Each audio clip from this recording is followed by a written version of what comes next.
Hello students, स्वागत है आपका बॉटनी की क्लासेस में। ठीक है, तो आपके बॉटनी के 3 पेपर चलते हैं, जिसमें पहला पेपर आपका cell biology, genetics and plant breeding. दूसरा पेपर है microbiology, mycology and plant pathology. और इसी प्रकार आपका तीसरा पेपर है एल्गी, लाइकेन एंड ब्रायोफाइटा। तो इन तीनों पेपर में से हम जो शुरू करने वाले हैं वो है पहला paper cell biology, genetics and plant breeding. और इसमें भी हम जेनेटिक्स को शुरू करेंगे। जेनेटिक्स आपकी 3rd यूनिट है और हम शुरू कर रहे हैं जेनेटिक्स से।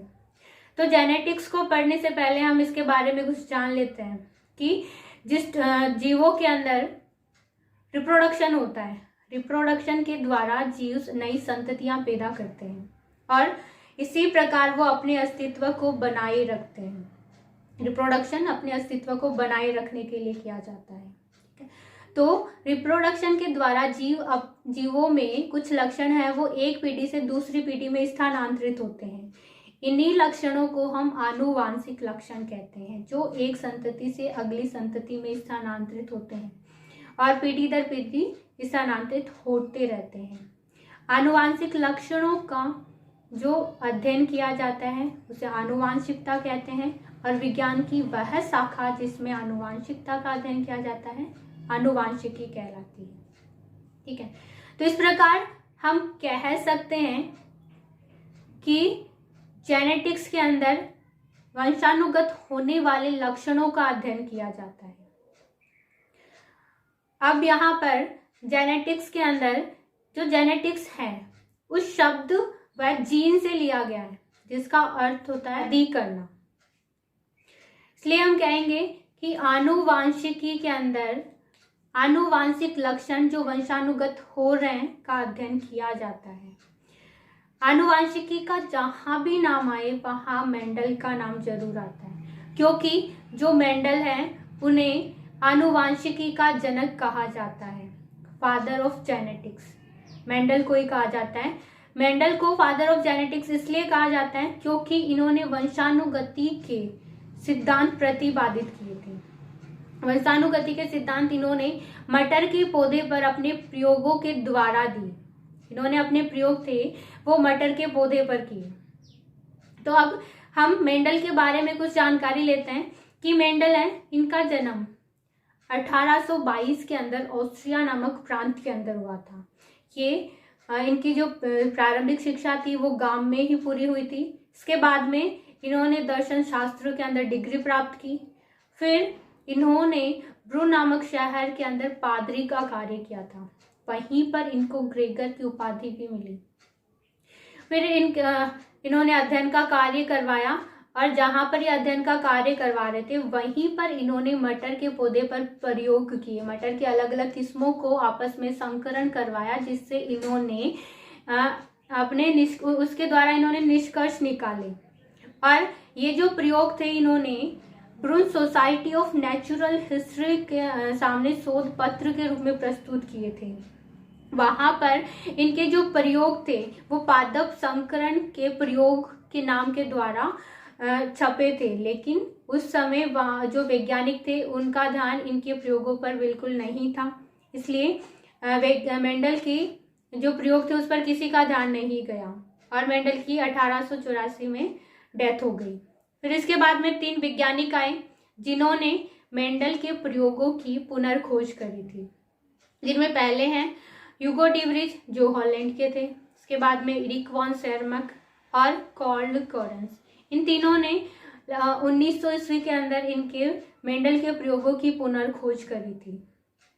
ठीक है, अब मेंडल ने प्रयोग किए मटर के पौधे पर। मटर के पौधे को चयन किया इन्होंने क्योंकि जो मटर का पौधा है इसकी जो लाइफ है वो भी लगभग बहुत जल्दी ख़त्म हो जाती है और साथ ही साथ इसमें हम जो परपरागण के साथ साथ स्वपरागण भी करवा सकते हैं। ठीक है, अब हम देखते हैं कि मेंडल ने जो मटर के पौधे पर प्रयोग करवाए थे वो कौन कौन से लक्षणों को लेकर करवाए। तो मेंडल ने 7 लक्षणों को चुना और उनको लेकर संकरण करवाया था। ठीक है, तो पहला लक्षण होता है बीज का रंग। बीज का रंग इसमें प्रभावी हो जाएगा, जो प्रभावी लक्षण है वो है पीला रंग, और जो अप्रभावी है वो हो जाएगा हरा रंग। इसी प्रकार बीज की आकृति में गोल हो जाएगा प्रभावी लक्षण और झुर्रीदार है अप्रभावी लक्षण। इसके बाद आ जाएगा पुष्प का रंग। पुष्प का रंग के अंदर बैंगनी या गुलाबी रंग होता है वह प्रभावी होता है, और सफेद रंग होता है अप्रभावी। पुष्प की स्थिति के अंदर पुष्प कक्ष में उपस्थित है, ये प्रभावी लक्षण है, और पुष्प सिरे पर स्थित है तो यह अप्रभावी लक्षण है। इसके बाद में फली का रंग हरा है, ये प्रभावी लक्षण है, और फली का रंग पीला है, ये अप्रभावी लक्षण है। इसके बाद में फली की आकृति फली फूली हुई है तो ये प्रभावी लक्षण है, और अगर फली चपटी है तो यह अप्रभावी लक्षण है। इसके बाद में होता है पौधे की लंबाई। पौधे अगर लंबे हैं तो प्रभावी लक्षण है, और पौधे अगर छोटे हैं, बोने हैं, तो यह अप्रभावी लक्षण है। तो इन्हीं 7 लक्षणों को लेकर इन्होंने संकरण के प्रयोग करवाए थे। अब हम कुछ ऐसे शब्द हैं जिनकी जानकारी लेते हैं, जिसमें पहला आता है एलील या युग्म विकल्पी।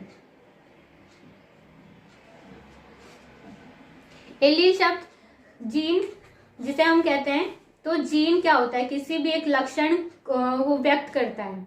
जीन है वह गुणसूत्र पर उपस्थित होता है और वो किसी एक लक्षण के लिए जिम्मेदार होता है, ठीक है। तो यहाँ पर हम कहेंगे कि एलील है वो जीन की कॉपी होते हैं, और किसी भी जीन की 2 या 2 से अधिक एलील उपस्थित हो सकते हैं। जैसे कि अगर हम देखें तो पौधे की लंबाई एक लक्षण है, और उसमें उसके लिए 2 एलील होते हैं, कैपिटल टी और स्मॉल टी।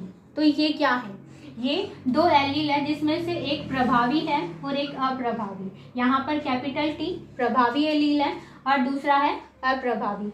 अगर ये दोनों समान हैं, 2 समान एलील साथ में उपस्थित है तो हम इसे बोलेंगे समयुग्मकी। और अगर इसी प्रकार कैपिटल टी और स्मॉल टी पास पास उपस्थित हैं तो हम इसे बोलेंगे विषम युग्मकी। मतलब यहाँ पर जो 2 अलग प्रकार के एलील हैं, एक प्रभावी है और एक अप्रभावी, दोनों एक युग्म में उपस्थित हो तो हम इसे बोलेंगे विषम युग्मकी। क्योंकि यहाँ पर जो प्रभावी युग्म विकल्पी है एलील है वो अप्रभावी के प्रभाव को व्यक्त नहीं होने देगा। तो ऐसी स्थिति में सिर्फ जो कैपिटल टी है वो ही अपने प्रभाव को व्यक्त करेगा, और यह जो स्मॉल टी है इसके प्रभाव को व्यक्त नहीं होने देगा। तो ऐसी स्थिति में जो प्लांट होंगे वो कैसे होंगे, लंबे होंगे। तो यह कैसे हो गए, हेट्रोजाइगस है और ये होमोजाइगस है। तो ये हो गए एलील समयुग्मकी और विषम युग्मकी, ठीक है। इसके बाद में हम देखते हैं कि जीनोटाइप और फिनोटाइप। जीनोटाइप क्या होता है और फिनोटाइप क्या होता है। जीनोटाइप, ठीक है। तो जीनोटाइप क्या होता है, जीनों की किस्म, यानी कि हम देख सकते हैं कि किसी भी पॉपुलेशन के अंदर जो जीनों का युग्म होता है, पेयर होता है, उसे हम जीनोटाइप कहते हैं। जैसे कि यहाँ पर 2 जीनोटाइप हो सकते हैं कि कैपिटल टी और कैपिटल टी स्मॉल टी, तो ये 2 जीनोटाइप हो गए। अगर यहाँ पर कैपिटल टी स्मॉल टी तो ये क्या हो गया, तीसरा जीनोटाइप हो गया। तो यहाँ पर 3 जीनोटाइप है, मतलब कि जीनों का युग्म, ये क्या है, जीनों के पैर है, युग्म है, तो ये क्या हो गए, जीनोटाइप हो गए। तो किसी भी पॉपुलेशन के अंदर जीनों का जो युग्म है वही जीनोटाइप कहलाता है। अब दूसरा आता है फिनोटाइप। फिनोटाइप मतलब जो जीन है उनकी अभिव्यक्ति होती है, उससे हम क्या बोलते हैं, फिनोटाइप कहते हैं। अब यहाँ पर ये जो जीनोटाइप है इनकी अभिव्यक्ति होगी, उससे जो हमें लक्षण प्राप्त होंगे वही क्या हो जाएंगे, फिनोटाइप। जैसे कि यहाँ पर जो कैपिटल टी और कैपिटल टी है, इससे जो प्लांट बनेंगे वो लंबे होंगे। इसी प्रकार यहाँ से भी जो प्लांट होंगे वो लंबे होंगे, लेकिन इससे कैसे होंगे, छोटे होंगे। तो यहाँ पर ओवरऑल देखा जाए तो 2 फिनोटाइप है, लंबे और छोटे, ठीक है। तो ये हो गया फिनोटाइप, जो लक्षण हमें दिखाई दे रहा है वो क्या हो गया, फिनोटाइप। और जो जीनों के युग्म बन रहे हैं वो क्या हो गए, जीनोटाइप। तो ये है जीनोटाइप और फिनोटाइप। मेंडल ने 2 प्रकार के संकरण करवाए थे, पहला है मोनोहाइब्रिड क्रॉस और दूसरा है डाईहाइब्रिड क्रॉस। तो पहला मोनोहाइब्रिड क्रॉस,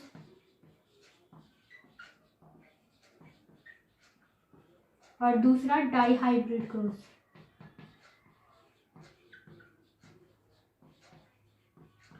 मोनोहाइब्रिड क्रॉस या एकल संकर संकरण। एक संकर संकरण में क्या होता है कि मेंडल ने किसी प्लांट के एक लक्षण को लेकर दो जनकों के बीच में क्रॉस करवाया, इसे हम मोनोहाइब्रिड क्रॉस कहते हैं। इसी प्रकार जब दो लक्षणों को लेकर दो जनकों के बीच में क्रॉस करवाया जाता है तो इसे डाइहाइब्रिड क्रॉस कहते हैं। अब हम सबसे पहले मोनोहाइब्रिड क्रॉस को देखते हैं। तो मोनोहाइब्रिड क्रॉस के अंदर किसी एक लक्षण को लेकर दो जनकों के बीच में क्रॉस करवाना है। तो यहाँ पर हम कोई एक लक्षण लेते हैं, पौधे की लंबाई, ठीक है। तो यहाँ पर पौधे की लंबाई के लिए दो पेरेंट होंगे, इसमें से कैपिटल टी, कैपिटल टी, ठीक है। दूसरे जो जनक होंगे वो क्या होंगे, स्मॉल टी, स्मॉल टी। तो ये कौन सी जनरेशन हो गई, पेरेंट जनरेशन।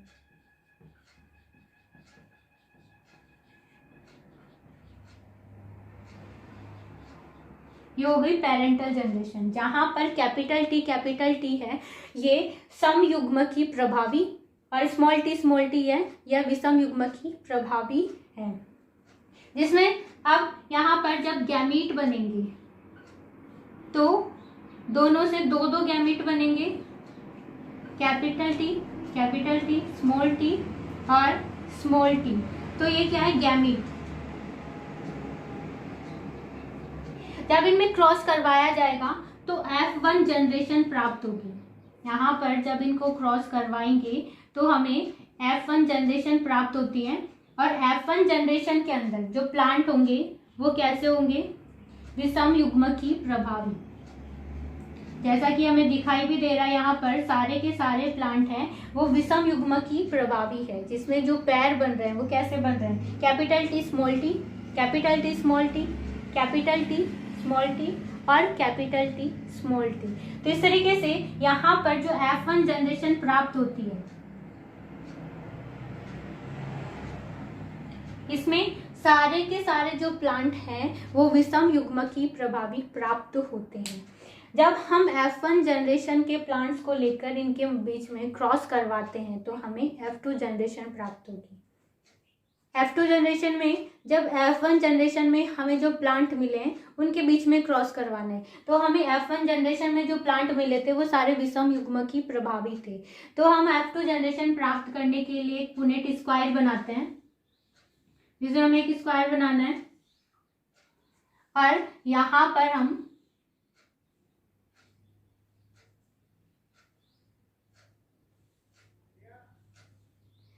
हम क्या करते हैं, गेमीट लिखते हैं जो हमें जनकों से प्राप्त हुए हैं। तो F1 जनरेशन से जो हमें जनरेशन में हमें जो प्लांट प्राप्त हुए थे वो कैसे थे, कैपिटल टी स्मॉल टी। अब इनसे जो गैमीट बनेंगे वो क्या होंगे, कैपिटल टी और स्मॉल टी। तो ये क्या हो गए, गैमीट है। अब हमें यहाँ पर इनको क्रॉस करवाते हैं तो हमें जो प्लांट मिलते हैं वो इस तरीके से होंगे, जिसमें एक जो प्लांट होगा वो समयुग्मकी प्रभावी होगा, दो होंगे वो विषम युग्मकी प्रभावी होंगे, और एक होगा वह अप्रभावी यानी कि बोने होंगे। तो यहाँ पर यह भी लंबा है, यह भी लंबे हैं, और जो एक है वो बोना होगा। तो यहाँ पर अगर F2 जनरेशन के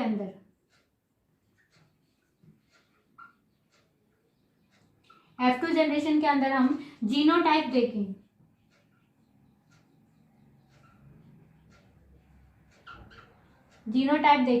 तो वो क्या होगा, 1:2:1, ठीक है। जिसमें यहाँ पर एक कैपिटल टी, दो क्या है, कैपिटल टी स्मॉल टी, और ये क्या है, स्मॉल टी। ये हो गया जीनोटाइप। अब हम यहाँ पर फिनोटाइप की बात करें तो फिनोटाइप क्या हो जाएगा, 3:1।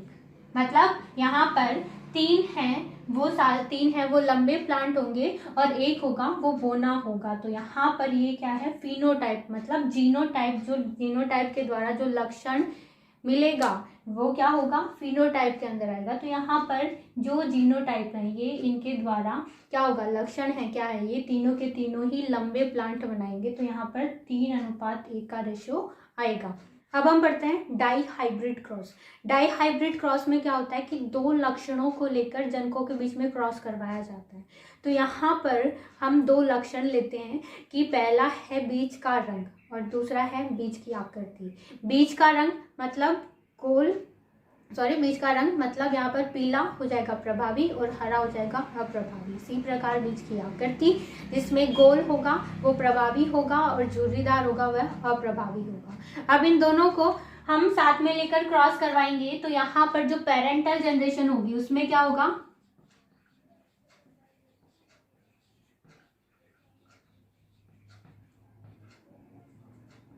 दो पेरेंट होंगे जिसमें कैपिटल आर ये क्या है, यहाँ पर पीले रंग को प्रदर्शित कर रही है, ठीक है। इसके बाद में कैपिटल वाई और कैपिटल वाई ये बीज की आकृति मतलब गोल को प्रदर्शित करती है। अब यहाँ पर दूसरा है स्मॉल आर क्या है, बीज के हरे रंग को प्रदर्शित करता है। और स्मॉल वाई है यह बीज की जो झुर्रीदार आकृति है उसको प्रदर्शित करते हैं। अब यहाँ पर जो F1 जनरेशन है उसके लिए गैमीट बनाएंगे।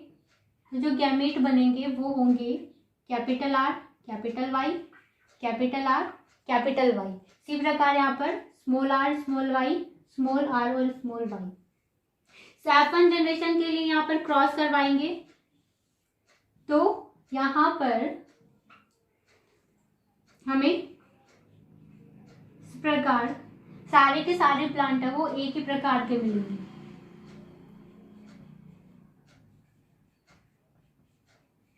और सारे कैसे होंगे, पीले और गोल। तो ये जो F1 जनरेशन है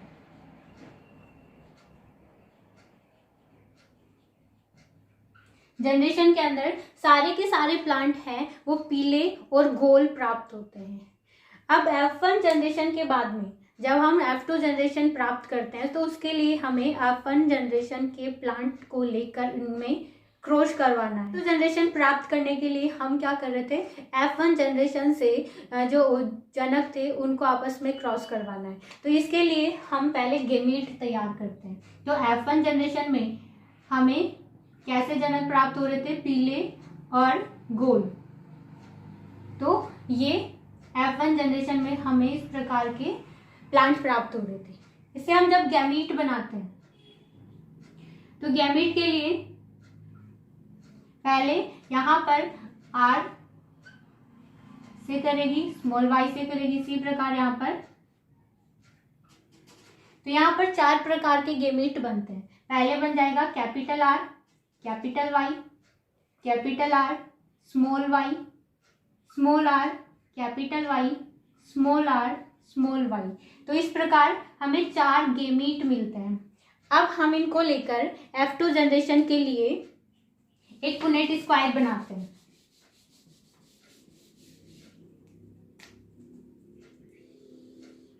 यहाँ पर हम जो गैमीट है वो लिख देते हैं capital R capital Y capital R small y small r capital Y और स्मॉल r स्मॉल y। इस प्रकार यहाँ पर लिखेंगे साइड में capital R capital Y capital R small y small r capital Y और स्मॉल r स्मॉल y।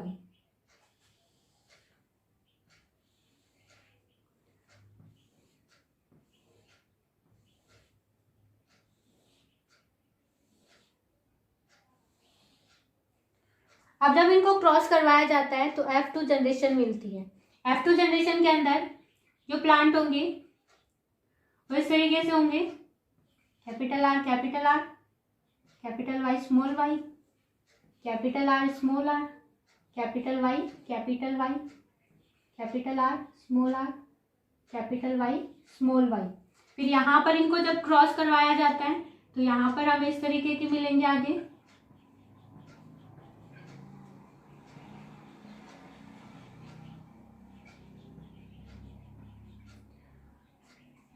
फिर जब इसको हम यहाँ पर करवाएंगे तो capital R small r, capital Y small y।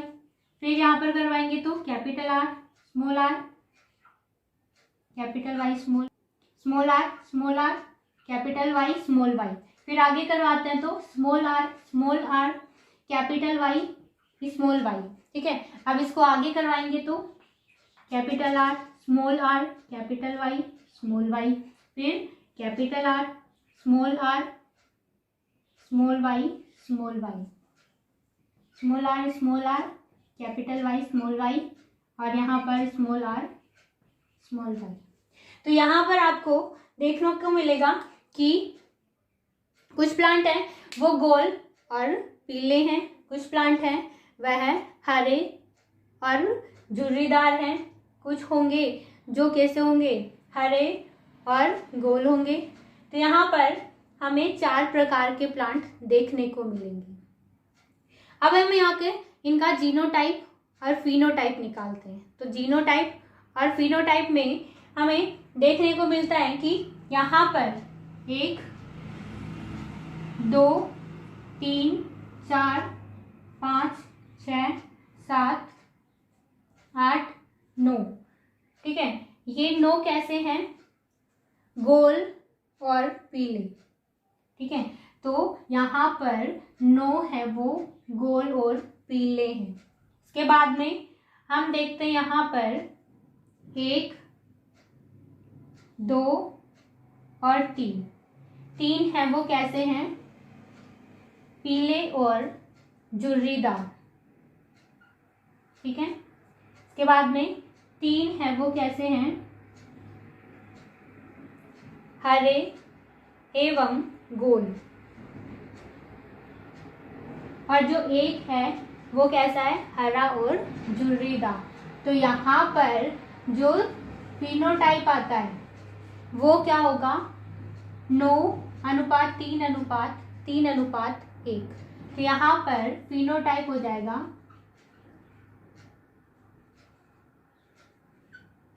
9:3:1। और अगर जीनोटाइप की बात करें तो यहाँ पर जीनोटाइप होगा 1:2:2:1।